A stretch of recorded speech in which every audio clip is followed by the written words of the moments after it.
Hi, seniors. Mrs. Boyce here. Can you believe it is the end of April and you guys are less than 2 weeks from graduating? So just want to say congratulations to all of you. I want to take a few minutes of your time in homeroom to do one final counseling informational, and its focuses around acknowledge, care, but this time it's treatment, right?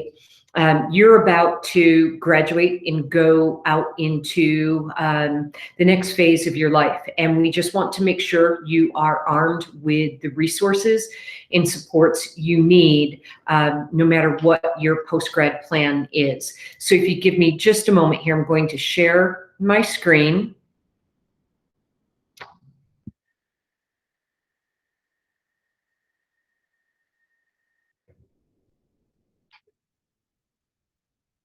Okay, and so you've graduated. Now what?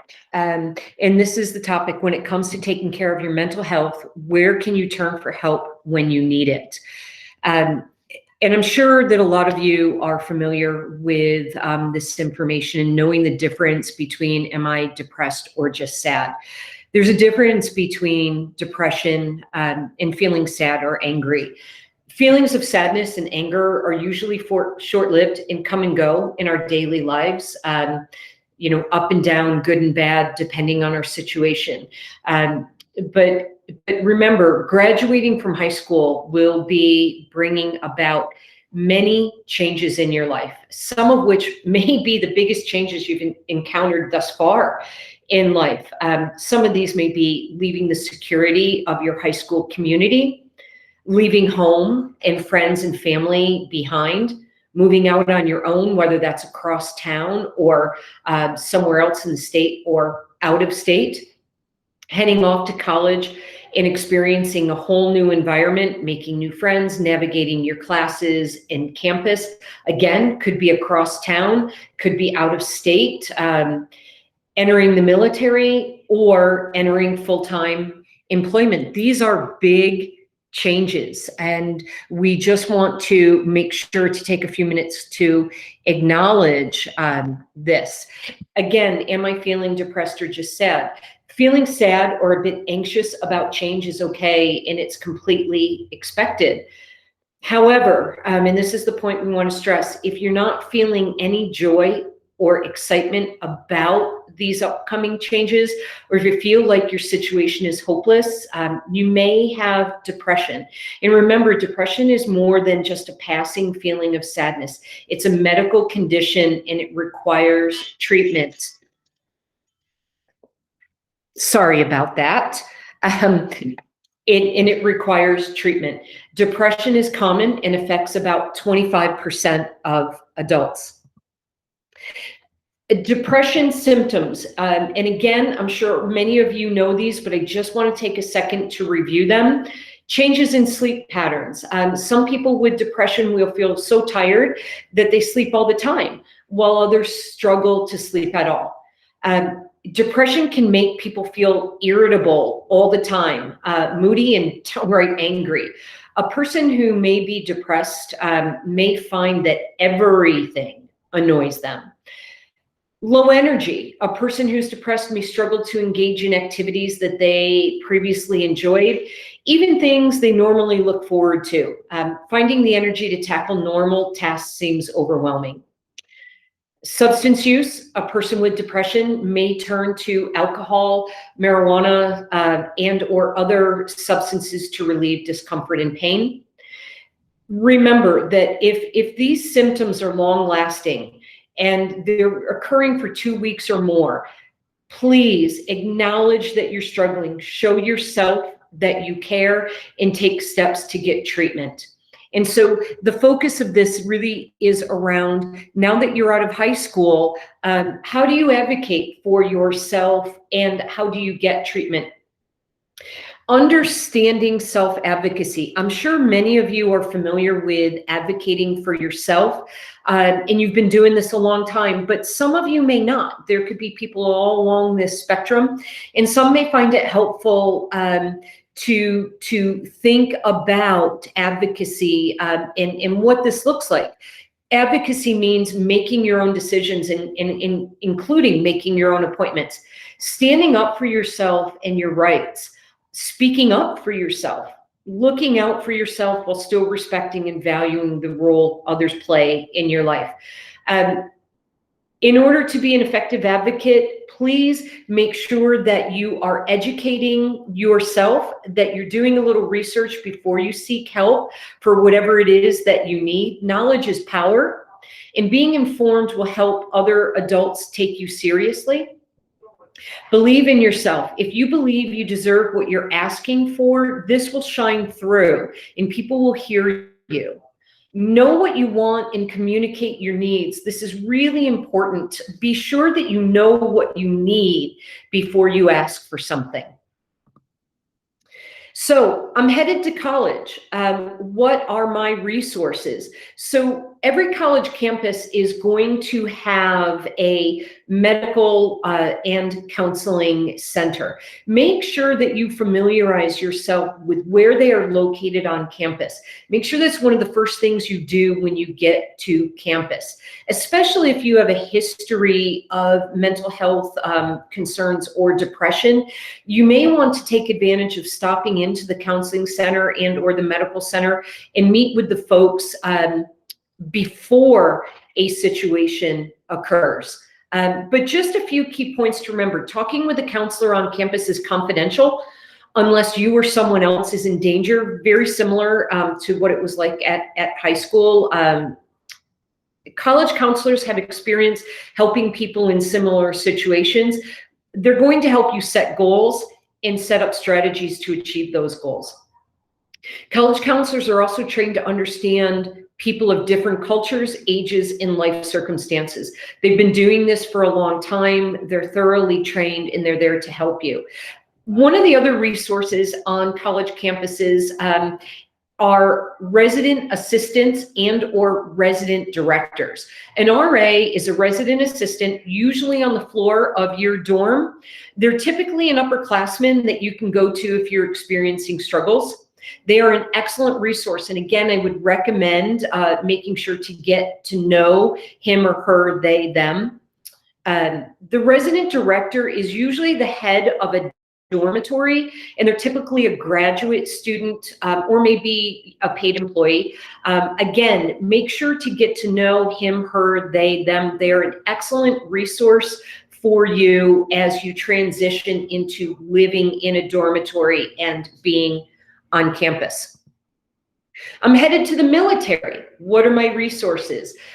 Most military installations will have what's called an MTF, or a military treatment facility. Service members can receive health care both in physical form and mental health needs. There's kind of a stigma that if you go into the military, you can't or shouldn't be experiencing any mental health needs. Well, mental health needs are a reality in our society, no matter what organization you are a part of. And the military has realized this, and they do have their mental health treatment facilities where you can access help. Also, enlisted military people will have a health insurance called TRICARE, and many civilian healthcare providers also accept this insurance for TRICARE. I'm joining the workforce. What are my resources? So the workforce, if you are headed into the workforce after high school, you're really going to need to figure out how to access your health care, including mental health care if you need it. Some of you may be able to remain on your parents' health insurance plan due to your age. If you are, it's super important as you head off to college, if you head off to the military, if you head off to a job across country, that you get the right paperwork. Make sure you have your parents' health and medical insurance information, perhaps an extra card that you're able to take with you, and know your medical history and vaccinations. It's important that you have this information. Most employers, if you're working, offer health insurance as a benefit to employment. It's helpful to understand what is your premium, what is your copay, and what is your deductible. You can sit down with your employer, person potentially in HR, human resources, and ask your employer, what health benefits do you have? But the premium is the amount that you pay for your health insurance plan. A copay is usually the small amount of money that you have to pay for a medical or mental health visit. A deductible, often insurance policies have a deductible that means you must meet up to a certain amount before your health insurance will start covering the costs of things. So make sure that you understand with your healthcare plan, what is your premium, your copay, and your deductible. A lot of employers also have what they call an employee assistance program. So if you are experiencing depression or other mental health struggles, again, look into your employer's EAP program. You often will have access to a therapist for a certain number of sessions. Again, make sure to ask your employer about this. This is super important. If I have a history of mental health concerns, what should I do? So if you are at risk and will no longer be living with your parents and you're moving to a different place, heading off to college again, if you have a history of depression or other mental health concerns, it's really critical to develop a crisis plan with your parents before you transition to that next step. Make sure that you both understand what constitutes a crisis. Establish how you will contact each other, also the mode of communication, the frequency of communication, what will that look like? The crisis plan will depend again on where you're going, whether that's college, military, the workforce. You and your parents should familiarize yourself with the crisis resources that are available to you and which resources you would activate first. I put this in red because it's really critical that you remember you are an adult now, and the military, the college, and your employer often will not be able to communicate with your parents due to FERPA laws. It will be up to you to involve your parent in a crisis situation. So setting up that concrete plan now and what that's going to look like will help you should a crisis occur. Additional resources. Throughout Colorado, we have the Colorado Crisis Center. They have walk-in mental health crisis centers located throughout the state.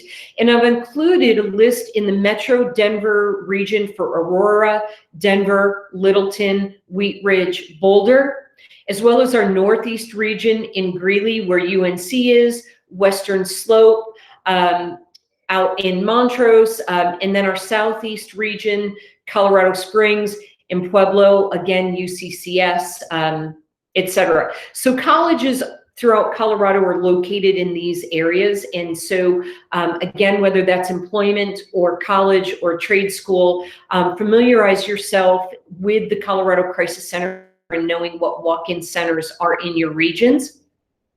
There's also the link to Colorado Crisis. You can also text TALK to 38255 or call 1-844-493-8255. I would encourage you to take a second before I change this slide to take a quick snapshot of this slide so you have the Colorado Crisis Center information for the Denver metro region, the Northeast region, and the Southeast region, as well as the text talk and the phone number. I'm going to take a sip of water while you do that.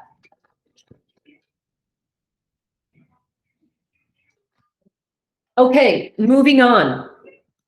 Additional resources. The National Suicide Prevention Hotline, 1-800-273-TALK. or 8255. In addition to listening, they have access to local resources. So wherever you might be in the country, say you're in Washington State or New York State, this is a national suicide prevention hotline. Again, I'd encourage you to take a picture of this. And they will have resources in whatever area you are calling from and can help guide you to those resources. The last thing I want to talk about for just a quick moment is taking care of yourself. Staying mentally and physically healthy is the #1 prevention in fighting mental health concerns and depression, anxiety. So take time in nature, whether that's a brief walk in a local park or going to a state park or just a trail. The research out there is extensive that the more time we spend in nature, the healing power that it has. So make sure to take some time for yourself in nature. Exercise is going to be critical both for your mental and physical well-being, whether that's running, dancing, playing basketball, you name it, whatever that hiking, whatever that looks like for you, please make sure to take time for yourself to exercise regularly. I know in college and in the work life, when you are a young adult, staying up late, really seizing the day, and spending a lot of hours burning the midnight oil, you'll be tempted to do that, but it is so important to make sure that you have excellent sleep patterns and behaviors for restorative, both mentally and physically. Breathing and taking mindful moments. You've all been exposed to that. Just throughout the day, taking a few minutes to stop and take a deep breath in and blow it out for a few seconds. And doing that throughout the day and taking mindful moments to stop and focus on what you're hearing, what you're seeing, and just really being present in the moment will help reduce that stress and just get us back in the moment. You hear all the time about eating well. You guys are going to be on the go and busy in your lives. So please make sure to take the time to, instead of being tempted to eat fast food all the time, do some grocery shopping, pack your lunches, have healthy snacks. Eating well goes a long way. And lastly, you know, these two traits of being grateful and forgiving, they're going to keep you healthy both mentally and physically. Letting go of stress, letting go of people making you angry, being grateful for what you have in your life and being grateful for each day that we get to have. If you can mentally focus on those two traits in your daily life, it will help a lot. And really, that is just about it. My sources are from the Acknowledge Care Treatment Student and Parent newsletters. And so I just wanted to take, again, a couple of moments to share with you our Acknowledge Care treatment. For when you're finished with Douglas County High School, which is only days away, I know you're looking forward to graduation and the excitement of what comes next, but make sure that you sit down with your parents and think about making a plan with regard to all of the stuff that we've talked about today. We wish you the absolute best from the counseling office. You guys are great. And again, congratulations. Take care.